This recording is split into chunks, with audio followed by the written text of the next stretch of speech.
தமிழ்நாட்டை முழு வளர்ச்சியடைந்த தனித்துவம் மிக்க மாநிலமாக மாற்றிக் காட்டுவதையே தனது சுவாசக் காற்றாய் தாரக மந்திரமாய் கொண்ட மாண்புமிகு தமிழக முதல்வர் அம்மா அவர்கள் திட்டமிட்டு மத்திய அரசுடன் இணைந்து முனைப்புடன் செயல்படுத்தி வரும் சென்னை மெட்ரோ ரயில் திட்டம்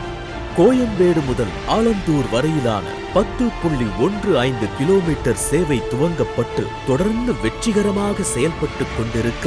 நாட்டில் ஒப்பாரும் மிக்காரும் இல்லா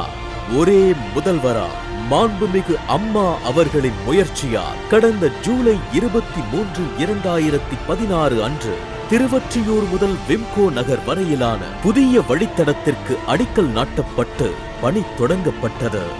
இந்நிலையில் ஏற்கனவே துவங்கப்பட்டு